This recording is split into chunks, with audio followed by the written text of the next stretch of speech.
అంటే నిరంతరం వరద నీళ్ళు వస్తూనే ఉంటుంది, నిరంతరం కలుపుతూనే ఉండాలి. అప్పుడే నేను ప్రస్తావించా.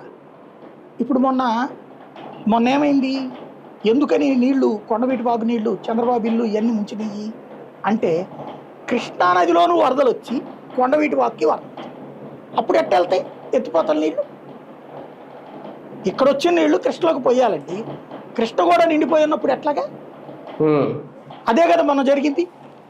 మంత్రి సత్యనారాయణరాజు పెట్టిన వీడియోలు దాకా ఎవరికి తెలియదు. మంత్రి సత్యనారాయణ ఇల్లు మునిగినప్పుడు చంద్రబాబు ఇల్లు మునగలేదా?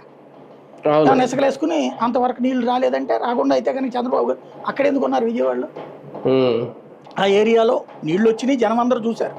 కాకపోతే ఈ రోడ్డు మునగలేదు, ఆ రోడ్డు మునగలేదు. రోడ్డు మునక్కపోతే మిగతా ప్రాంతాలు మునిగినాయి కదా, పొలాలన్నీ.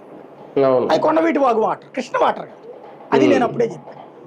ఇప్పుడు పాయింట్ ఎక్కడి నుంచి వస్తుందంటే, ఇలాంటి సమస్యలు రేపు రాబోతున్నాయి. మీకు హైవే మునగడం ఎప్పుడైనా చూసారా? ఈ మధ్య 2 సార్లు మునిగింది కదా. ఇప్పుడు దానికోసం ఇలా తిప్పిగా పెట్టారు. ఇప్పుడు విజయవాడ వెళ్ళాలంటే ఇలా కిందకెళ్ళి ఇలా తిరిగి ఇలా వచ్చి ఇలా ఎక్కాలి. ప్రపంచంలో ఎవడైనా అంటే వింతగా రోడ్డు వేస్తాడా? ఆ కాంట్రాక్టర్ సన్మానం చేయాలి నిజంగా, ఆ రోడ్ వేసిన కాంట్రాక్టర్ ఆశ్చర్యం వేసింది అనమాట. భారతదేశంలో